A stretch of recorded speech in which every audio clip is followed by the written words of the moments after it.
प्रियजनों, आप सभी को मेरा सादर न्यून प्रणाम। आज हम बात करेंगे गुरु जम्बेश्वर भगवान के 15वीं शताब्दी की लौकिक जीवन यात्रा के बारे में। हम उनकी प्रहलाद से 15वीं शताब्दी के पूलो जी के बारे में विशेष घटनाओं पर चर्चा करेंगे। तो गहराई में जाने से पहले उनकी व्यवहारिक जानकारी आपके सामने प्रस्तुत करते हैं। महाराजा विक्रमादित्य के बारे में आप सभी ने सुना ही होगा। महाराजा विक्रमादित्य के 40वीं पीढ़ी में रोलोजी पंवार राजपूत हुए और पीपा स्तर पर रोलोजी का अधिकार था। रोलोजी के 2 पुत्र हैं, एक पुत्री थी। पुत्र में सबसे बड़े पुत्र का नाम लोवटजी था, छोटे पुत्र का नाम पूलोजी था तथा पुत्री का नाम तांतु था। तो लोवटजी पीपा स्तर पर ही रहे और पूलोजी बड़े होने के पश्चात लाडनू गांव में आकर बस गए। उसके बाद पीपा स्तर में एक समय विक्रम संवत 1507 में अकाल पड़ा था। उसी अकाल के कारण लोवर जी ने सभी ग्रामवासियों से निवेदन किया और द्रोणपुर रवाना हुए। द्रोणपुर में रवाना होते वक्त उन्होंने बीच में लाडनू अपने बड़े भाई छोटे भाई के वहाँ रुके भी थे। और फिर एक बार कहा जाता है कि द्रोणपुर में ही जोधा जाट नाम के व्यक्ति जो खेत जा रहा था अपने, तो जब लोवर जी को देखा तो उन्होंने अपने पुत्रों से कहा कि घर वापस चलो, अब सुकून हो गया है। अब यदि बीज भी डालेंगे तो बीज भी गल जाएगा, फसल की कोई उम्मीद नहीं है। इस प्रकार लोवर जी को बहुत बुरा लगा और लोवर जी ने उसी क्षण ये मन में बात ठान ली कि अब कुछ भी हो जाए कठिन, तब करके मैं ईश्वर से पुत्र प्राप्ति की प्रार्थना करूंगा। फिर लोवर जी ने संसार से विरक्त होकर अंजल का त्याग किया और कठोर तपस्या की और उसी के परिणाम स्वरूप उन्हें आशीर्वाद मिला। गुरु जम्बेश्वर भगवान का अवतरण दिन विक्रम संवत 1508 को भादवदी अष्टमी को हुआ। कृष्ण जन्माष्टमी के दिन ही लोवर जी के घर में खुशी और आनंद का माहौल था, पर वो कोई साधारण बालक नहीं थे। वो प्रकृति से मुक्त पुरुष थे और प्रकृति में वो लीला करना उन्होंने जन्म से ही प्रारंभ कर दिया था। एक बार उन्होंने बचपन में ही अपने शरीर को अत्यंत भारी बना लिया था और जब जन्म के समय हुआ था तो उन्हें जन्म गुटी पिलाने लगी, तो वो मुंह पर शरीर अलग अलग हिस्सों पर दिखाने लगे। और एक बार उन्होंने पालने में झूलते हुए भी माता के गृह कार्यों में अनेक प्रकार की सहायता दी। जैसे एक बार दूध जब चूल्हे पर चढ़ा था तो उन्होंने माँ दूर गई तो दूध को नीचे उतार दिया। और एक बार जब माँ बछड़े को गौशाला में बंद करके फिर गायों को बाहर वन में ले जाने लगी तो उन्होंने स्वयं ही उन बछड़ों के लिए गेट बंद कर दिया ताकि बछड़े भाग ना जाए। और इसी प्रकार की अलौकिक घटनाओं को देखकर चकित हुए बिना कोई भी नहीं रह सकता था, परंतु बाल्य अवस्था में उन्हें कोई असाधारण पुरुष मानने को पूरी तरह तैयार नहीं थे। परंतु धीरे धीरे उनकी घटनाओं ने सबको अचंभित कर ही दिया और बाल्य अवस्था में उनकी अनेक अलौकिक घटनाओं का वर्णन जाम्बानी कवियों में अपनी रचनाओं में खूब किया है। कुछ सामान्य गुण जाम्बो जी के जो बचपन में ही उन्हें सब लोगों को दिखलाए थे और आजीवन तक वे उसी अवस्था में वो गुण दिखलाते रहे। बचपन में गुरु जम्बेश्वर भगवान का नाम धनराज पंवार था और वे उनकी विशेषताओं में पहली विशेषता ये थी कि वो पलक नहीं झपकाते थे, कुछ खाते पीते नहीं थे और यहाँ तक कि वो अपनी माँ का दूध तक भी नहीं पिया। और चलते तो आवाज और निशान दोनों ही नहीं होते थे और शरीर से अद्भुत सुगंध आती थी और शरीर से सुगंध के साथ ही वो कभी पसीना नहीं आता था। और बचपन से 7 वर्ष तक उन्होंने मौन धारण किया था, जिससे उन्हें गूंगे श्याम के नाम से भी जाना जाता है। वो बोलते तो यदा कदा और आवश्यक होने पर भी बोलते थे। इस तरह के पुत्र से लोवर जी व हंसा पहले से अधिक परेशान होने लगे। उस समय जादू टोना, पशु बलि, मंदिरों में मांस चढ़ाना, चमत्कार प्रदर्शन, पाखंड, आडंबर और पुजारी, काजी, मौलवी, पंडित, योगी ने भोली वाली जनता को गुमराह करके धार्मिक शोषण करने में लगे हुए थे। लोवर जी पहले भोपों के पास गए, फिर तांत्रिक पुरोहित को ला करके उन्होंने काफी उनके बारे में बताया और फिर उस पुरोहित ने अपना प्रपंच आरंभ किया। उन्होंने 64 छिद्रों वाला घड़ा लिया, 108 चौमुखी दीप लिए और तेल से जलाना प्रारंभ किया। 64 दीपक जले, 64 दीपक बुझने लगे। इस तरह से वो परेशान हो गया। उन्होंने कहा यदि 108 दीपक जल जाए तो ये बच्चा बोल सकता है। तो इस तरह से असफलता उन्हें हाथ लगी तो गुरु जम्बेश्वर भगवान वहां से उठ खड़े हुए और घर से गए और कच्चा सूत लेके आए और एक कुंभार के घर कच्चा घड़ा ला करके कुएं में डाला और पानी निकाला। 108 दीपक को पानी से प्रज्वलित किया और चुटकी के साथ सभी दीपक एक साथ जलने लगे। यह चमत्कार देखकर पुरोहित नतमस्तक हो गया और उन्होंने सतमार्ग दिखाने की याचना करने लगा। तब गुरु जम्बेश्वर भगवान ने अपनी शब्दवाणी का प्रथम शब्द 1515 विक्रम संवत में 7 वर्ष की आयु में गुरु जम्बेश्वर भगवान ने बताया और इसकी विस्तृत व्याख्या जाम्ब पुराण और जम सागर में आप पढ़ सकते हैं। गुरुदेव ने शब्द नंबर 1 में कहा, गुरु चीन है पुरोहित गुरु मुख धर्म बकाणी जो गुरु विभा सहजे सीले शब्दे नादे वेदे तीन गुरु कहा लिंकार पिछाणी छव दर्शन जी के रूपण थापण संसार बर्तन निजगत थरप्या सो गुरु प्रत्यक्ष जाने। गुरु जम्बेश्वर भगवान कहते हैं, हे पुरोहित उस गुरु की पहचान करो जिसने परमेश्वर की पहचान कर ली है। गुरु अपने मुख से धर्म का उपदेश करता है अर्थात धर्म की व्याख्या करता है। वह गुरु सहज स्वभाव से शीलवान शब्दनाद का साधक संपूर्ण वेदों का ज्ञाता और वक्ता है। ये गुरु के लक्षण है, इन्हें पहचानो। छह दर्शन सांख्य योग वैशेषिक न्याय मीमांसा और वेदांत जिनके स्वरूप का प्रतिपादन करते हैं, जिसने अपने हाथों से संसार रूपी बर्तन की स्थापना की है, उस गुरु को प्रत्यक्ष जानो अथवा प्रत्यक्ष आदि प्रमाणों से जानो। जिसको प्राप्त करने का मार्ग कठिन है, जिसका बखान करते करते वाणी भी नेति नेति कहकर निरुत्तर हो जाती है, वह शरीर में रुधिर की भांति सर्वत्र समाया हुआ है। रुद्र परमात्मा सर्वत्र संपूर्ण सृष्टि में व्याप्त है। श्री गुरु जम्बेश्वर भगवान कौन थे? अवतारी पुरुष थे, कोई लौकिक पुरुष थे, महापुरुष थे? तो इसका उत्तर जानते हैं। इसका उत्तर उन्होंने स्वयं ही अपनी शब्दवाणी में शब्द नंबर 118 में दिया है। उन्होंने कहा है, श्रृंगा होता शंभु आयो कहु पुणा के काजे नर निरहारी एकलवाही प्रगट ज्योत विराजे प्रहलादासु वाचा कीवी आयु 12 काजे 12 में सु एक घटे तो सु चेलो गुरु लाजे। अर्थात उन्होंने कहा है, स्वर्ग से परमात्मा आए किस लिए आए? किसी ने पूछा तो उन्होंने उत्तर दिया है कि उन्होंने सतयुग में भक्त प्रहलाद से वादा किया था कि वो कालांतर में अवतरित होकर जीवों का कल्याण करेगा और उसी वादे के अनुसार 12 कोटि जीवों के हित के लिए मैं आया हूँ और मुझसे पहले 5 कोटि 7 कोटि और 9 कोटि क्रम से हम देखते हैं कितने जीवों का।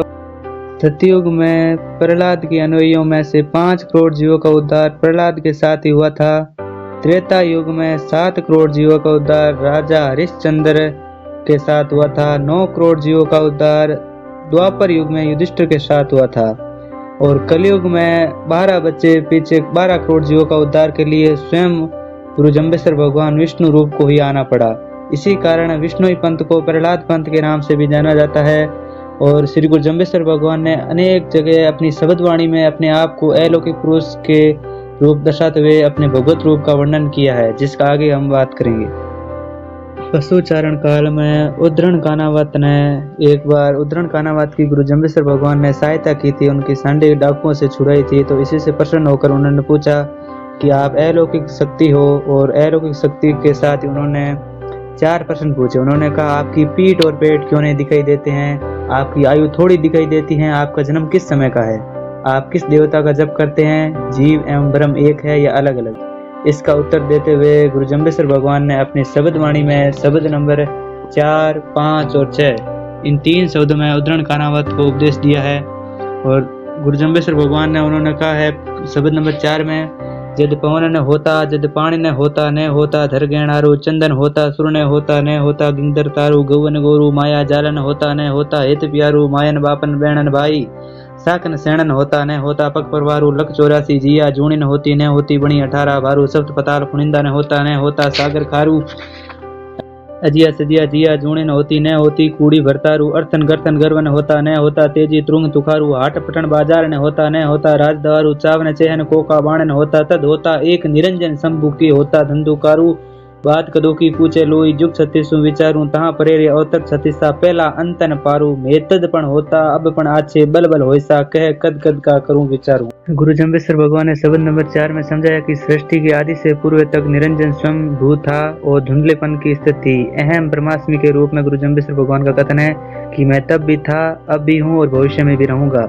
जब पवन नहीं था, न पानी था, न पृथ्वी, न आकाश थे, चंद्रमा नहीं थे, सूर्य नहीं थे, आकाश मंडल नहीं थे, तारे नहीं थे, गाय बैल चौपाई पशु नहीं थे, न माया जाल था और न ही हितैषी और प्रियजन थे। माँ बाप बहन भाई सगे संबंधी पक्षधर और परिवार भी नहीं थे। 1,84 जिया जोड़ी भी नहीं थी और ना ही वनस्पति थी। 7 पताल शेष नाग खारा समुद्र कुछ भी नहीं था और जड़ चेतन जीव योनि स्त्री पुरुष कुछ नहीं थे। धन संपत्ति और अहंकार कुछ भी ना था। हाट नगर बाजार राज दरबार कुछ नहीं थे। न धनुष न लक्ष्य वेदने वाला कोई नहीं था। केवल शंभु था। धुंधलेपन की स्थिति थी। हे लोगों, कब की बात पूछ रहे हो? मुझे जुग 36 का ज्ञान है, उसमें भी पूर्व जुग 36 का ज्ञान है जिसका कोई आदि अंत नहीं है। हम तब सृष्टि का आदि से पूर्व भी थे, अब भी हैं और पुनः पुनः भविष्य में भी होंगे। कहो मैं कब कब की और किस किस समय की आपको बात बताऊं? गुरु जम्बेश्वर भगवान से पूछा गया कि आप किसका जप करते हैं? तब गुरु जम्बेश्वर भगवान ने शब्द नंबर 5 में उत्तर दिया है, अय्यालो अपरंपर वाणी में जपा न जाया जीव नव अवतार नमो नारायण तेपन रूप हमारा तीऊ जपी तपी तक पीर विशेश्वर काए जपी जे तेपन जाया जीव खेचर भूचर खेतर पाला प्रगट गुप्ता काए जपी जे तेपन जाया जीव वासंग सेंस गुणिंदा पुणिंदा काए जपी जे तेपन जाया जीव 64 जोगन 52 बीरू काए जपी जे तेपन जाया जीव जपा तो एक निरालम शंभु जी के माइन पीऊं नैतन रक्तो नैतन धातो नैतन तावन सीऊं सर्व सृजत मट विवर्जित तसज मूलज लेना कियो अय्यालो अपरंपर वाणी में जपा न जीऊं। इस प्रकार गुरु जम्बेश्वर भगवान ने कहा है कि हम परमात्मा को वाणी से नहीं जाना जा सकता, वाणी से उनके स्वरूप का वर्णन भी नहीं किया जा सकता। हम जन्मे और मरने वाले जीवों का जप नहीं करते। नारायण भगवान विष्णु के 9 अवतार हुए हैं, उनको नमस्कार करो, वे सब मेरे ही रूप थे। और जप करने वाले तेजस्वी ऋषि पीर सब जन्मे और मरने वाले जीव हैं, उनका जप नहीं करना चाहिए। नभचर थलचर क्षेत्रपाल प्रगट और गुप्त रहने वाले जन्मने और मरने वाले जीव जप करने योग्य नहीं है। वासुकी शेषनाग गुणाकारी फणधारी ये सभी नाग भी जप करने योग्य नहीं है। 64 में और 52 बीरो ये सब जप करने योग्य नहीं है। हम तो केवल निराधार शंभु परमात्मा का ही जप करते हैं, जिसके माता पिता नहीं है, जिसके शरीर में रक्त धातु ताप शीत कुछ नहीं है। वो सबका सृजन करता है, स्वयं मृत्यु से रहित और अनादि है। मैं उसी का ही जप करता हूँ। हे लोगों, मेरी वाणी अपरंपार है, हम जन्मे जीवों का जाप नहीं करते। जम्बेश्वर भगवान ने 1519 में मीरा के दादा मेड़ता के राव दूधा जी से, उस समय मेड़ता जब उनके पास नहीं था, छीन लिया गया था, उस समय उसने भेंट की और राज्य पुनः प्राप्ति का आशीर्वाद भी दिया और काठ मोट की तलवार भी दी। उस समय विष्णु भगवान यानी गुरु जम्बेश्वर भगवान की लौकिक आयु मात्र 11 वर्ष की थी। और उसके पश्चात गुरु जम्बेश्वर भगवान ने एक बार राणा राव जोधा और राव बीका से भी भेंट की और यह भेंट 1526 विक्रम संवत की मानी जाती है लगभग। उन्होंने बेड़ीसा नगड़ भी दिए गुरु जम्बेश्वर भगवान ने, और वो आज जूनागढ़ बीकानेर में रखे हुए हैं। गुरु जम्बेश्वर भगवान ने किसी भी पाठशाला या ग्रंथों को उठाकर नहीं अध्ययन किया, वो सब कुछ जानते थे, वे सर्वज्ञ थे, वे पूर्ण परमात्मा थे। और कई लोग मानते हैं कि गोरखनाथ उनके गुरु थे, हालांकि इसका कोई संबंध शब्दवाणी और जामवाणी साहित्य में प्रतीत नहीं होता है। गुरु जाम्बू जी ने अपनी शब्दवाणी में शब्द नंबर 6 में स्वयं कहा है कि सरे ने बैठा सीखन पूछी नृत्य सुरत सब जानी उत्पत्ति हिंदू जरणा जोगी क्रिया ब्राह्मण दिल दरवेशा उन्मन मुल्ला अक्कल मुसलमानी। अर्थात मैं किसी गुरु की शरण में नहीं बैठा हूँ, न किसी से शिक्षा दीक्षा ग्रहण की है, फिर भी निवृत्ति और प्रवृत्ति सब जान गया हूँ। और हिंदुओं में उत्पत्ति है, योगी की जरणा और ब्राह्मणों की क्रिया है, सन्यासियों का दिल है और मुल्लों का मन और मुसलमानों की अक्ल, ये सभी मैं जानता हूँ।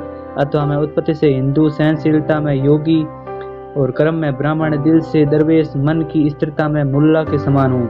हमारी बुद्धि सदैव इसी भांति स्थिर रहती है। इसी प्रकार गुरु जम्बेश्वर भगवान पूर्ण परमात्मा ही थे। ये अपने शब्दवाणी में अनेक जगह उन्होंने स्वयं उल्लेख किया है। गुरु जम्बेश्वर भगवान आजीवन ब्रह्मचारी रहने का अपना निर्णय माता पिता को बता दिया था और उन्होंने गुरु जम्बेश्वर भगवान के निर्णय को स्वीकार भी कर लिया था। विक्रम संवत 1540 को चैत्र सुदी नवमी को लोवट जी का स्वर्गवास हो गया और लोवट जी के स्वर्गवास के 5 माह पश्चात विक्रम संवत 1540 को भादोवदी पूर्णिमा को हंसा देवी का स्वर्गवास हो गया था।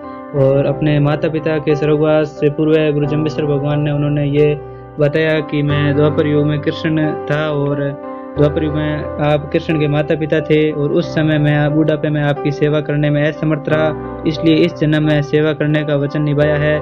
और माता पिता के बाद समरातल पर रहने लगे और विक्रम संवत 1542 में अकाल के समय लोगों की सहायता की और शारीरिक मानसिक पीड़ा भी दूर की। विक्रम संवत 1542 को कार्तिक वदी अष्टमी को समरातल धोरे पर पहाड़ देकर विष्णुई पंथ की स्थापना की। सबसे पहले अपने चाचा पूलो जी को विष्णुई बनाया और फिर सभी जाति के लोगों को बिना भेदभाव के पंथ में दीक्षित किया, जिसमें सभी आसपास या मरुस्थल के लगभग मरुभूमि के सभी जातियां उनमें सम्मिलित हो गई थी।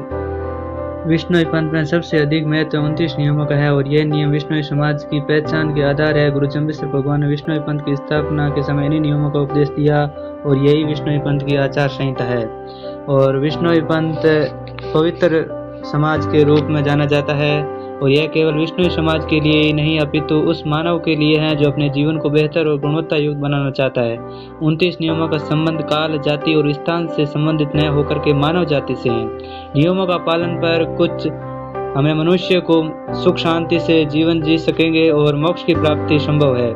आज नशाखोरी, जीवन में भटकाव, बेहोशी, पर्यावरण संकट, आतंकवाद, हिंसा और भ्रष्टाचार आदि इन समस्याओं का समाधान इन नियमों में और शब्दवाणी में निहित है और ये पूर्णतः वैज्ञानिक और व्यवहारिक भी है।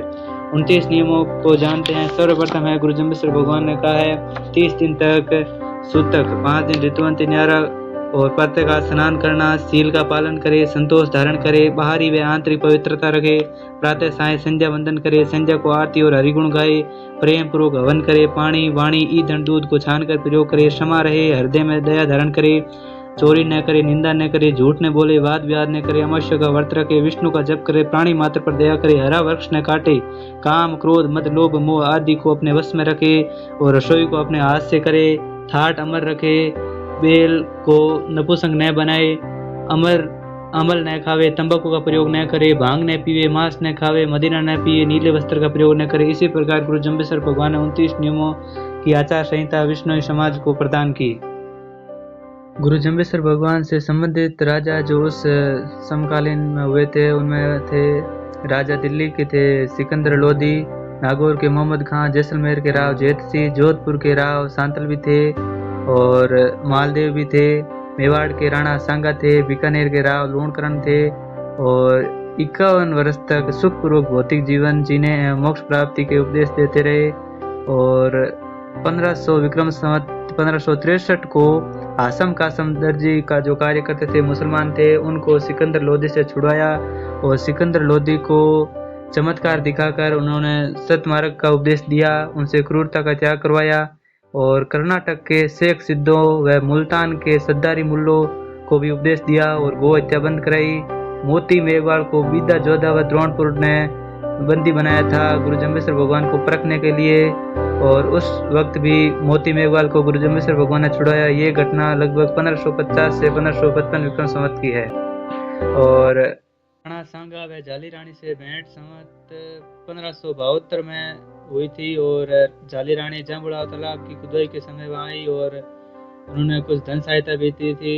विष्णु भगवान ने कर्म पर बल दिया था गुरु जम्बेश्वर भगवान ने और इसी प्रकार कहा था हाथ से कर्म करो और हृदय में विष्णु नाम को धारण करो।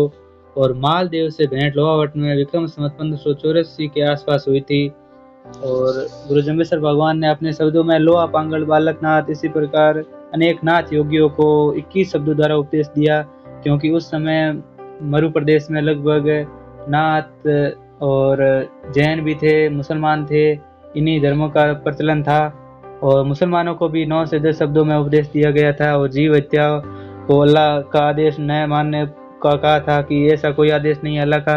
और गुरु जम्बेश्वर भगवान ने सम्रातल दौरे पर रहकर उपदेश दिए थे और चारों दिशाओं में घूमकर चौमुखी भ्रमण भी किया था, दूर दूर जाकर उपदेश दिया था और जहाँ जहाँ उपदेश भी दिए वहाँ पर उन्होंने अपने शब्दों में व्याख्या भी की थी और जिसमें मक्का है, मदीना है, काबुल है, लाहौर है, कर्नाटक है, नगीना है, लोधीपुर है, कानपुर है, काशी है, इसी प्रकार अनेक स्थानों का उल्लेख गुरु जम्बेश्वर भगवान ने अपनी शब्दवाणी में शब्द नंबर शुक्ल अंश जिसको कहते हैं 67 में किया गया है। गुजरात भी है, मालवा भी है, जैसलमेर भी है, सौराष्ट्र है, महाराष्ट्र है, मेरठ है, तेलंगाना है, रामेश्वर है, उज्जैनी नगरी है, काशी है, रणथंबोर है, गागरोन है, कश्मीर है, ईडरगढ़ है, इसी प्रकार जगन्नाथपुरी में विश्राम भी किया। इसी प्रकार उल्लेख काफी जगह पर गुरु जम्बेश्वर भगवान का मिलता है। गुरु जम्बेश्वर भगवान द्वारा कहे गए शब्दों के संग्रह का नाम ही शब्दवाणी है, इसे ही जम्बवाणी कहते हैं और कुल 120 शब्द है। गुरु जम्बेश्वर भगवान ने अपने जीवन काल में अनेक शब्दों का उल्लेख किया है, हालांकि हमें 120 शब्द ही प्राप्त होते हैं। और शब्दवाणी का रचना काल विक्रम संवत 1515 से विक्रम संवत 1593 तक रहा है। गुरु जम्बेश्वर भगवान के कहे गए शब्दों को सर्वप्रथम विलो जी ने किया था और यह पोथी अभी उपलब्ध नहीं है। इसके बाद विक्रम संवत 1596 को परमानंद जी बनियाल ने विष्णु पंथ के अति प्रसिद्ध कवि हुए थे, उन्होंने लिपिबद्ध की है, वो भी अभी वर्तमान में प्रचलित है। और शब्दवाणी में ज्ञान, भक्ति और कर्म की त्रिवेणी प्रवाहित होती है। इसका प्रमुख संदेश है जियन है जुक्ति और मुअन है मुक्ति। और जो आज विश्व में पर्यावरण प्रदूषण, भ्रष्टाचार, आतंकवाद, विलासिता, हिंसा, नशे आदि की जो भी समस्या है उनका समाधान गुरु जम्बेश्वर भगवान की विचारधारा में निहित है। हमें गुरु जम्बेश्वर भगवान की शब्दवाणी पर चलना चाहिए, इसका चिंतन मनन भी करना चाहिए। गुरु जम्बेश्वर भगवान ने अपना भौतिक शरीर त्यागने से पूर्व कुछ अपने शिष्यों को महंत नियुक्त किया और कुछ को सहायक बनाया। अपने शिष्यों को महंत नियुक्त करने की योजना के अनुसार गुरु जम्बेश्वर भगवान ने रेणु जी को काली पोशाक दी और रणधीर जी को भंगी पोशाक के संतों का महंत बनाया। निहाल दास को लाल पोशाक और गुरु जम्बेश्वर भगवान ने सफेद पोशाक को संदूक में रख दी। और किसी ने पूछा ये किसके लिए है, तो गुरु जम्बेश्वर भगवान ने कहा 8 वर्ष बाद एक बालक आएगा और यह पोशाक उन्हें दे देना, उनको एक बार शब्दवाणी सुनाना, वो कंठस्थ हो जाएगी। और उसी के परिणाम स्वरूप विलो जी को सफेद पोशाक मिली। और फिर गुरु महाराज ने अपनी भौतिक शरीर त्यागने के लिए समरथल से लालसर की हरिकंकेड़ी के नीचे आकर विराजमान हुए और वहां पर अपना भौतिक देह विक्रम संवत 1593 को मिक्सरवदी नवमी को अपना भौतिक देह त्याग दिया। और शरीर त्यागने के पश्चात शिष्यों ने उनकी इच्छा अनुसार गुरु जम्बेश्वर भगवान को देह को लेकर रवाना हुए जाम्बुड़ाव के लिए, लेकिन किसी कारणवश तालवा गांव से आगे नहीं बढ़ पाए। और विचार विमर्श के पश्चात वहीं पर गुरु जम्बेश्वर भगवान को एकादशी के दिन तालवा गांव के पास वर्तमान में जो मुकाम है गुरु जाम्बो जी के शरीर को समाधिस्थ किया गया। और गुरु जाम्बो जी का अंतिम मुकाम होने के कारण ही उनका समाधि क्षेत्र मुकाम गांव के नाम से प्रसिद्ध भी हो गया। विष्णोई पंथ के प्रमुख तीर्थ स्थल में पीपासर है जो गुरु जम्बेश्वर भगवान का अवतार स्थल है और यह मुकाम से 10-12 किलोमीटर दक्षिण में, नागौर से लगभग 45 किलोमीटर उत्तर में है। और समराथल है 2 नंबर, ये भी बीकानेर जिले में नौका तहसील में स्थित है और समराथल से तथा पीपासर से लगभग 10 से 12 किलोमीटर उत्तर में है। और विष्णोई पंथ में समराथल का अत्यधिक महत्व है। यहीं पर गुरु जम्बेश्वर भगवान ने उपदेश भी दिया और विष्णोई पंथ की स्थापना भी की। और मुक्तिधाम मुकाम जो बीकानेर जिले के नौका तहसील में है और नौका से लगभग 16 किलोमीटर दूर है। यहाँ गुरु जम्बेश्वर भगवान की पवित्र समाधि स्थित है। जांगलू गांव देश नौक से लगभग 10-12 किलोमीटर दक्षिणी पश्चिम है। यह बीकानेर जिले की नौका तहसील में है और गुरु जम्बेश्वर भगवान का यहाँ पर मंदिर बना हुआ है। और एक है लोधीपुर जो उत्तर प्रदेश में स्थित है। लोधीपुर में वृक्ष प्रेम की भावना को जागृत करने का उपदेश दिया था गुरु जम्बेश्वर भगवान ने। यहीं पर खेजड़ी भी लगाई थी। और रोटू धाम में गुरु जम्बेश्वर भगवान का मंदिर बना हुआ है। जाम्बुड़ा में गुरु जम्बेश्वर भगवान का मंदिर बना हुआ है। यही गुरु जम्बेश्वर भगवान की आज्ञा अनुसार पवित्र तीर्थ है, विष्णु का तीर्थ स्थल भी है। और लालासर में जहाँ गुरु जम्बेश्वर भगवान ने अपने भौतिक शरीर का त्याग किया था। और लालासर भी बीकानेर जिले की नौका तहसील में स्थित है। और कुछ अन्य भी सात्र है जिससे लोहावट भी है, रणीसर भी है, भियासर है, रामड़ावास है, रुड़कली है, गुड़ा है और दरीबा भी है, संभेड़िया है, नगीना है, छान नाड़ी है, रावतखेड़ा है, पुर है। और एक शहीद स्थल खेजड़ी भी है जो विक्रम संवत 17 उसमें मां अमृता देवी के नेतृत्व में बलिदान दिया गया था, उनके भी वहाँ शहीद स्थल के रूप में प्रमुख माना जाता है। विष्णोई पंथ में हवन और पाल का अत्यधिक महत्व है। गुरु जम्बेश्वर भगवान ने भी 29 नियमों में नित्य हवन का उपदेश दिया है। और हवन और पाल दोनों ही प्रत्येक संस्कार के दौरान एक आवश्यक रूप में करने वाली क्रिया है जो 120 शब्दों को उच्चारण किया जाता है और गुरु जम्बेश्वर भगवान के नियमों को याद किया जाता है और उन नियमों पर चलने का दृढ़ संकल्प दिलाया जाता है हवन और पाल के दौरान। और गुरु जम्बेश्वर भगवान ने संस्कार में केवल 4 संस्कार ही बताए जिसमें जन्म, सुग्रा, विवाह और मृत्यु। और हिंदू धर्म में कुल 16 संस्कार है, पर सरलता, सादगी और आडंबरहीनता के कारण विष्णोई समाज में प्रमुख 4 संस्कार ही माने जाते हैं। विष्णोई पंथ में इन 4 संस्कारों पर ही हवन, कलश और पाल आदि क्रिया के साथ संपन्न किया जाता है। जन्म संस्कार जन्म के दौरान किया जाता है और जिसमें 30 दिन के पश्चात जच्चा और बच्चा दोनों को ही पाल बनाकर पवित्र किया जाता है। और सुग्रा संस्कार में 15 से 16 या 10-12 से वर्ष में बच्चे को सुग्राव किया जाता है जिसमें गुरु धारण करने को कहते हैं, गुरु मंत्र दिया जाता है, को दोहराता है। विवाह संस्कार भी होता है और विवाह संस्कार के पश्चात मृत्यु संस्कार। विष्णोई परंपरा में ये केवल 4 ही संस्कार महत्वपूर्ण होते हैं।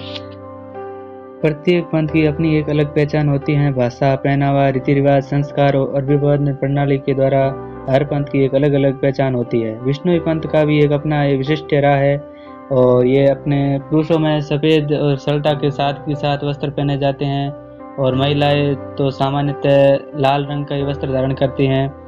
और इसमें नम्रता युक्त प्रणाम की प्रणाली भी है, जिसमें कहते हैं कि न्यून प्रणाम मतलब नम्रता युक्त प्रणाम करना। सामने से उत्तर आता है गुरु जम्बेश्वर भगवान ने विष्णु भगवान ने, अर्थात प्रणाम मुझे न करके भगवान विष्णु और गुरु जम्बेश्वर भगवान को करो। यह अभिवादन प्रणाली विष्णु की नम्रता की एक विशेषता को प्रकट करती है। अब हम जानेंगे श्री गुरु जम्बेश्वर भगवान के भगवत रूप को। उन्होंने शब्द नंबर 14 में कहा है, मोरा उपज्ञान वेदु कणतंत भेदु, शास्त्र पुस्तक लिखना न जाई, अर्थात मेरा कथन वेद का सार है, परम तत्व के भेद को बताने वाला है। शास्त्रों और पुस्तकों में उसका रूप लिखा नहीं जाता। गुरु ने शब्द नंबर 23 में कहा है, रतन काया शोभंती लाभे पार गिराए जीव तरे, पार गिराए स्नई करणी, जपो विष्णु ने निंदा करणी। गुरु जम्बेश्वर भगवान ने कहा है कि आत्म तत्व की प्राप्ति के बिना मुक्ति असंभव है, और आत्म तत्व की प्राप्ति करने के लिए संसार सागर से पार होना चाहते हो तो ईश्वर से प्रेम करो और दुविधा वृत्ति का त्याग करो, विष्णु को जपो, निंदा मत करो, विष्णु का ही जप करो। और गुरु जम्बेश्वर भगवान ने शब्द नंबर 27 में कहा है, पढ़ कागल वेदु शास्त्र शब्दु पढ़ सुन रैया, कछु न लैया, नुगरा उनकिया काट पकाणो, कागल पोता ना कुछ धोता ना कुछ गाया न गियो। अर्थात यदि किसी ने वेद शास्त्र और अन्य पुस्तकों को पढ़ा है किंतु पढ़कर मनन नहीं किया है तो कुछ भी ग्रहण नहीं किया है। नुगरे व्यक्ति को काट और पत्थर रूपी स्थूल पदार्थ में ही प्रसन्न रहते हैं। पुस्तकी ज्ञान थोता नहीं है, किंतु यदि उनका मंथन नहीं किया है तो वो थोता ही प्रतीत होता है। गुरु जम्बेश्वर भगवान ने शब्द नंबर 29 में इलोल सागर में कहा है कि फेरी सीत लई जद लंका तद में उत्ते थायो, 10 सिर का 10 मस्तक छेदिया बाण भला निर्तायो। अर्थात जब लंका को विजय करके फिर सीता को वहां से छुड़ाया तब मैंने राम का रूप धारण किया और मैंने निरंतर बाणों को चलाते हुए रावण के 10 मस्तकों का छेदन भी किया था। गुरु जम्बेश्वर भगवान शब्द नंबर 71 में कहते हैं, धवणा दूजे पाहण पूजे बेफरमाए खुदाई। अर्थात जो लोग गर्दन हिला हिलाकर पत्थर की पूजा करते हैं ये ईश्वर की आज्ञा नहीं है। गुरु चेले के पाए लागे देखो लोग अन्यायी, हे लोगों अन्याय की बात देखो, गुरु चेलों के पांव पड़ रहे हैं। जो पत्थर की मूर्तियों को मनुष्य बनाता है और इसलिए वह मूर्तियों का गुरु है, फिर भी मूर्ति के पांव में पड़ता है। और एक जगह गुरु जम्बेश्वर भगवान ने कहा है कि पड़े पहाड़ी वातो सिद्धि न काहीं, निजबो खोज प्राणी। मंदिरों में स्थापित मूर्ति की पूजा करना, इधर उधर भटकना बिल्कुल व्यर्थ है, इसमें कोई सिद्धि नहीं है। आत्म प्राप्ति का मार्ग देखना है और पहचानना भी चाहिए। आत्म तत्व की प्राप्ति के लिए, मुक्ति के लिए आत्मज्ञानी सर्वश्रेष्ठ है। भूत प्रेत जाखा खेणी ये पाखंड प्रमाणों, भूत प्रेत और यक्ष होने वालों की पूजा सब पाखंड का ही प्रमाण है। गुरु जम्बेश्वर भगवान ने शब्द नंबर 72 में कहा है, केवल ज्ञानी थल सिर आयो, प्रगट खेल प्रासी, क्रोध ततिसा पोहे चलावण हारी, ज्यों छक्के आई सारी। अर्थात केवल ज्ञानी समरातल पर आया हुआ है, उसके प्रत्यक्ष रूप से अपना खेल रचा है। वह आवागमन का चक्कर काटने वाले जीवों को 33 कोटि के घर में बेकुंड में पहुंचाने वाली चौपड़ खेलता है। गुरु महाराज 83 शब्द में कहते हैं, मे प्रहलाद कोल जलियो, नार सिंध नर काजू, जुग अनंत अनंत वर्त्या में शून्य मंडल का राजू। मैंने सतयुग में भक्त प्रहलाद से नरसिंह अवतार में उनसे वचन लिया था 12 करोड़ जीव 33 करोड़ जीवों को उद्धार के लिए, और मैंने अनंत अनंत युगों तक शून्य मंडल का राज भोगा है। गुरु महाराज 85 शब्द में कहते हैं, त्रेता युग में हीरा बन जा, द्वापर गऊ चराई, वृंदावन में बंसी बजाई, कलयुग चारी छाली, नवे खेड़ी में आगे खेड़ी, 10वें कालंक की बारी। अर्थात त्रेता युग में मैंने राम रूप में हीरो का व्यापार भी किया, हीरो के समान श्रेष्ठ लोगों का उद्धार किया था। द्वापर युग में कृष्ण रूप में गाय चराई थी, वृंदावन में बंसी बजाई थी, अनेक प्रकार की लीलाएं की थी। इस कलयुग मैंने बचपन में बकरियां भी चराई थी, और नवे खेड़ी में आगे खेड़ी, 10वें कालंक की बारी। अर्थात इससे पूर्व 9 अवतार के रूप में और मैंने 9 युद्ध किए हैं, और अब 10वें कल के अवतार की भी बारी है। उत्तम कार्य स्थल देखकर यहाँ मरुभूमि में समर्थल पर मैंने अपना खेल रचा है, ज्ञान उपदेश का प्रचार किया है, और एक स्थान पर बैठे हुए मैंने 9 खंडों को जीता है। हे लोगों, तुम ऐसे गुरु के ज्ञान उपदेश को क्यों ग्रहण नहीं करते हो।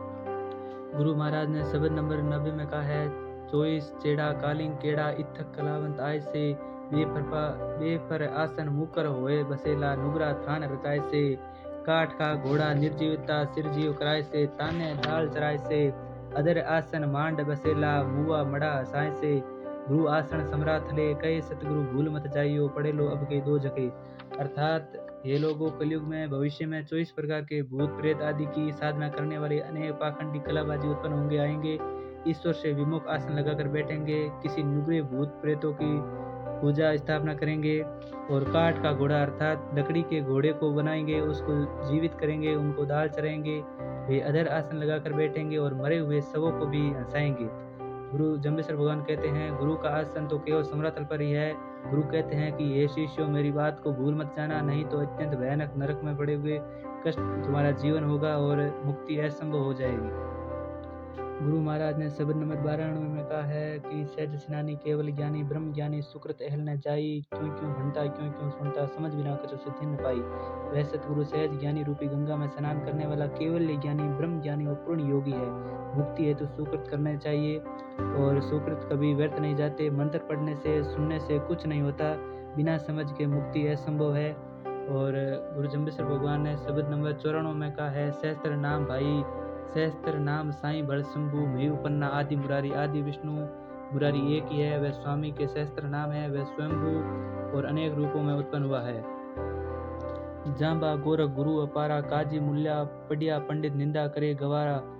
अर्थात गुरु जम्बेश्वर भगवान ने कहा है कि गुरु जांबा और गोरख दोनों अपरंपर गुरु है, इनमें कोई भेद नहीं समझना चाहिए, क्योंकि दोनों ही मुक्ति का मार्ग बताते हैं। काजी मुल्ला पढ़े लिखे पंडित लोग मेरी निंदा करते हैं, क्योंकि वे गंवार है। हे लोगों, यदि नरक छोड़कर स्वर्ग प्राप्ति की इच्छा करते हो, मुक्ति की इच्छा चाहते हो, तो मेरा ज्ञान उपदेश सुनकर ग्रहण कर तदनुसार आचरण भी करो। इसी प्रकार गुरु जम्बेश्वर भगवान ने 120 शब्दों द्वारा उपदेश दिया। और विष्णुई पंथ की विस्तृत जानकारी के लिए, विष्णुई पंथ का जो साहित्य है, जामवाणी साहित्य, उनकी विस्तृत जानकारी के लिए, और विष्णुई पंथ में अनेक लोगों ने अपने बलिदान भी दिए हैं वृक्षों के लिए और जीवों के लिए, उनकी विस्तृत जानकारी लिए हम जमसागर और विष्णु धर्म प्रकाश, जम्बगीता और जांबा पुराण का अध्ययन कर सकते हैं, जिसमें गुरु जम्बेश्वर भगवान की विभिन्न चमत्कारी अलौकिक घटनाओं का भी वर्णन है, उनके ज्ञान उपदेश भी निहित हैं।